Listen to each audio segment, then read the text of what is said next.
Imagine if Stephen King drank 12 Red Bulls, binge-watched Twin Peaks, and then passed out on a typewriter. That's Alan Wake 2. You play a guy who writes horror for a living and somehow ends up inside his own worst nightmares, which honestly feels like every writer's Tuesday. The flashlight is your best friend, the shadows are petty jerks, and every chapter feels like a Netflix true crime documentary written by an existential crisis. You'll spend half the game yelling, "What even is real?" while the other half is just you frantically waving a flashlight like you're trying to land a plane. There's even a musical horror sequence that's somehow both terrifying and headbangingly awesome. If you ever wanted a game where trauma, literary pretension, and demonic possession walk into a bar, you're home. Just don't blink. The shadows get jealous.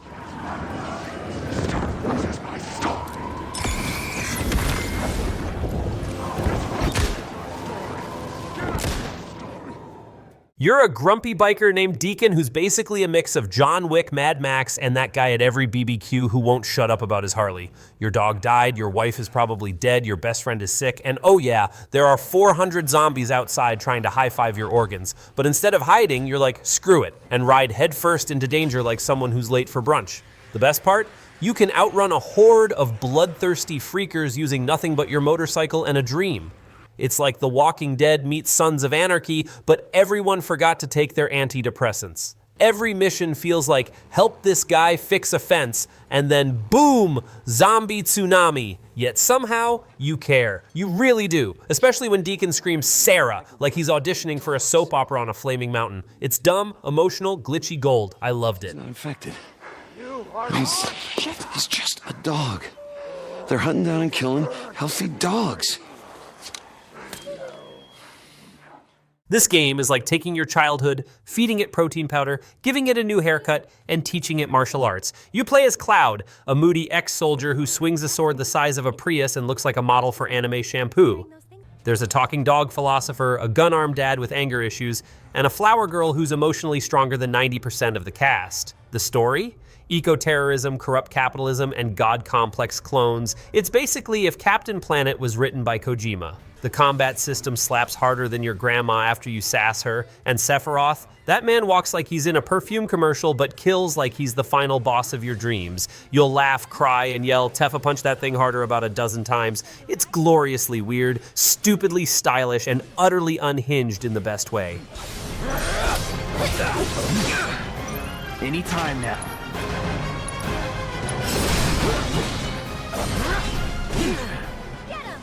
This is the game that made me want to put on a kimono and fight my neighbor's Wi-Fi router with a bamboo stick. You're Jin Sakai, the samurai who's torn between honor, stealth kills, and absolutely ruining Mongols' day with the most dramatic sword fights ever rendered. Every leaf in this game deserves its own Oscar. Seriously, the wind guides you, the trees are constantly vibing, and every sunset looks like the background of a lo-fi chill playlist. But don't let the beauty fool you. You'll be outnumbered by 20 guys with sharp objects and still yell, "Come at me," like an anime protagonist late for a duel. One moment you're writing haiku, the next you're stabbing a guy in the neck so hard it makes your PlayStation sweat. And the flute, you literally play it to change the weather. Who needs meteorology when you've got samurai vibes?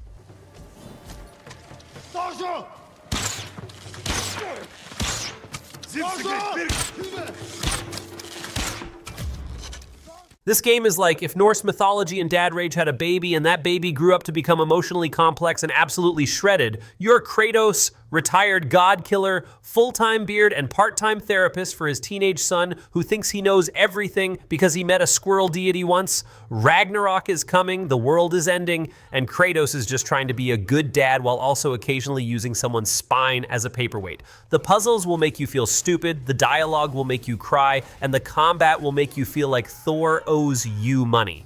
Every boss fight is a trauma counseling session wrapped in an MMA brawl. And Atreus, the kid can turn into animals and backtalk you at the same time. It's basically The Last of Us if Joel could summon lightning and bench press Fenrir. It's wild, it's wholesome, it's peak dad energy.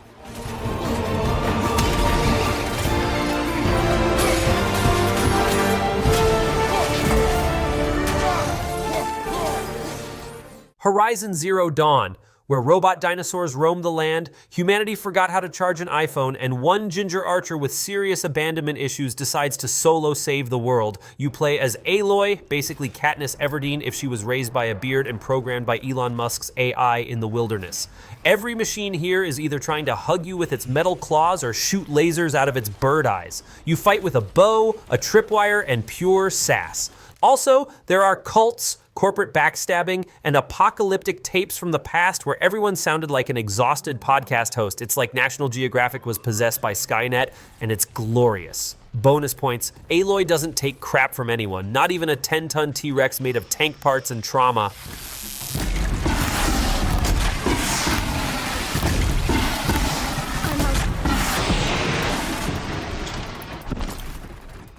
You're Delson Rowe, a hoodie-wearing, beanie-rocking graffiti artist who suddenly discovers he's the human equivalent of USB-C. You can absorb any power and still be kind of smug about it. One minute you're tagging a wall with rebellion art, the next you're smoking through vents and zapping people like an angry vape pen. Set in rainy Seattle, this game lets you choose. Be the savior everyone admires or the jerk who zaps old ladies just because it's Tuesday.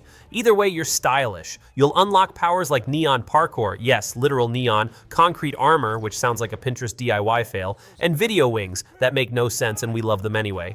It's basically X-Men if Professor X was like, figure it out yourself. By the end, you're a walking EDM festival with unresolved family trauma. And honestly, that's beautiful.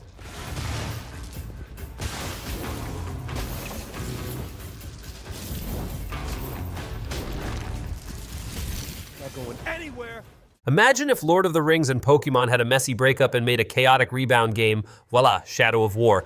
You play as Talion, who's basically Aragorn if he got possessed by a ghost elf with vengeance issues and zero chill. You don't just kill orcs, you recruit them like LinkedIn, then promote them, betray them, and watch them write a passive-aggressive memoir. The Nemesis system is pure, unhinged brilliance. One orc will hate you for slicing off his ear, return 20 hours later with a fancy hat and a personal vendetta like, remember me?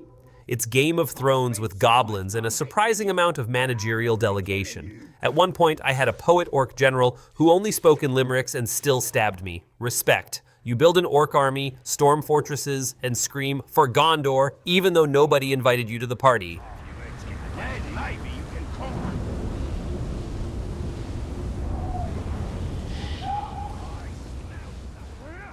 This game is basically a cowboy simulator designed to make you question if you should grow a mustache and move to Montana.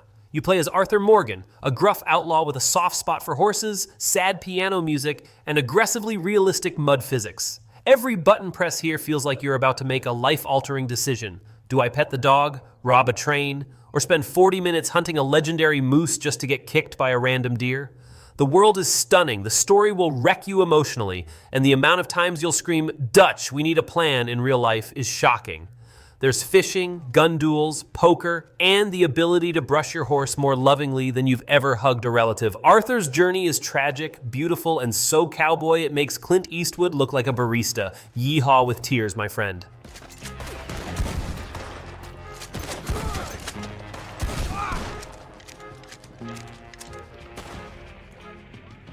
You're Cal Kestis, ex-Jedi, full-time space ginger, part-time parkour god, and you're out here slicing stormtroopers and doing backflips like the Force pays rent. The lightsaber combat feels so good, I accidentally swung a broom at my cat IRL out of sheer excitement. And BD1? That tiny droid is the emotional support therapist we all need, chirping with pure serotonin. The world design is like, what if Dark Souls was way more fun and had space goats? You'll climb walls, fight bounty hunters, unlock 5 lightsaber styles because fashion is the real force, and try to keep up with a story that's basically empire bad, trauma worse, friendship cute. The game even lets you grow a beard, a Jedi beard. That alone deserves Game of the Year. Whether you're force-pushing droids off cliffs or meditating on space rocks, you'll feel one with the Force, and maybe also with your inner acrobat. Just motivate. Advance!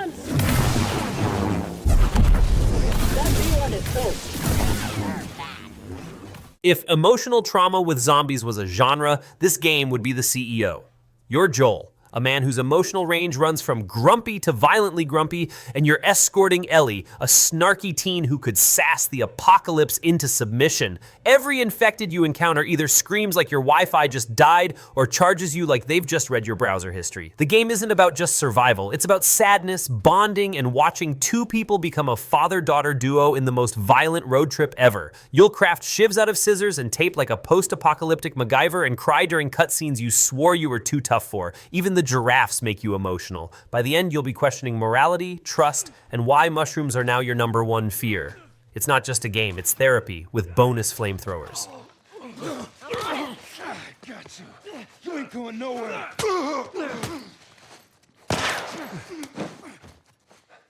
Geralt of Rivia, monster slayer, potion drinker, bathtub connoisseur, this man grunts more than he talks, and yet somehow every woman in the Northern Realms wants to climb him like a medieval tree. You roam the land fighting everything from angry swamp hags to philosophical werewolves, all while trying to find your magical adopted daughter who's faster than plot convenience. Every side quest is either emotionally deep or absolutely unhinged. I once helped a haunted spoon collector. The combat is a mix of dodging, slicing, and yelling Igni, like a wizard with anger issues. Also Gwent, card game of kings, obsession of peasants, and bane of your productivity. Geralt's moral compass is as flexible as his ponytail, and by the end you'll be emotionally wrecked, morally confused, and wildly overleveled because you got lost doing side quests about bees. Perfection.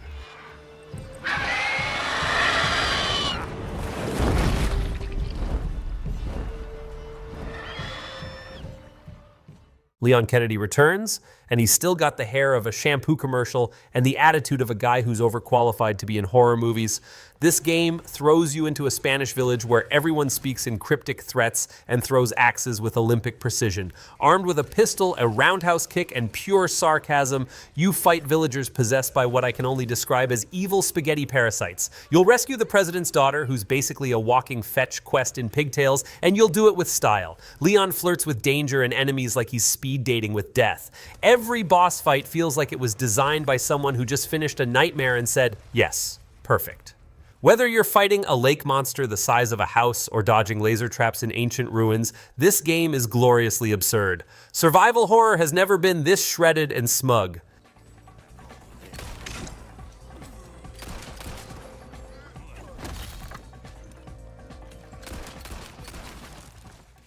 You're a big boss, aka Venom Snake, aka the world's most stoic man in a sneaking suit, and you're on a revenge tour with a robot arm, a horse that poops on command, and a base building mechanic that's more addictive than coffee. The plot? Kojima doesn't do linear. There's a flaming whale, a sniper who breathes through her skin, and enough double crosses to make you trust no one, not even your toaster. But the gameplay? Chef's kiss.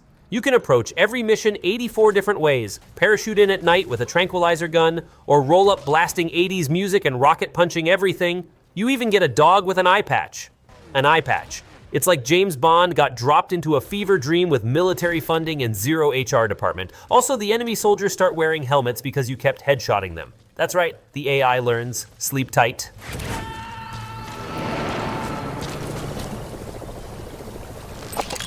You gonna extract him? Before she was a tomb raiding icon, Lara Croft was just a stressed archaeology student with a strong jawline and the worst cruise experience imaginable. The moment she steps on that island, everything tries to kill her. Wolves, cults, collapsing bridges, even gravity. She goes from, I can't believe I just killed someone, to triple headshot with a flaming arrow in 20 minutes flat. The character arc? Chef's kiss. You'll climb cliffs, solve ancient puzzles that suspiciously involve rotating large wheels, always wheels, and loot tombs like you're allergic to moral boundaries. Her bow becomes an extension of her rage, and her journal entries are basically the diary of someone who just learned pain is character development. By the end, Lara's covered in blood, mud, and determination. And let's be real, no one has ever looked that cool falling off 19 ledges in a row. Damn, we got her. Let's move out. Come on.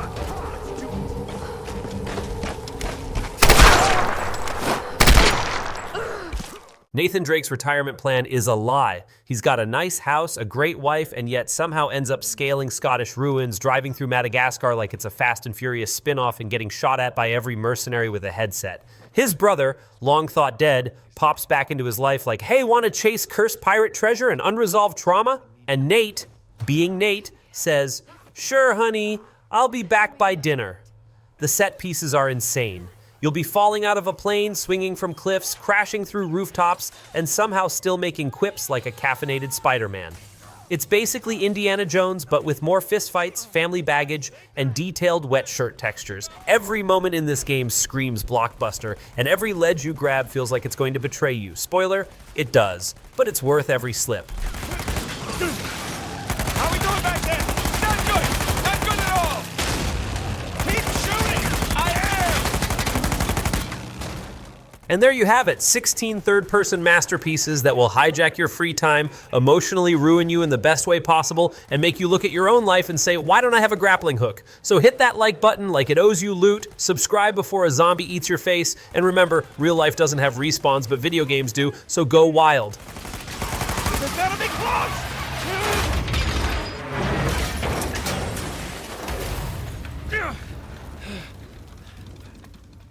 Holy shit. Yeah. You good? Yeah.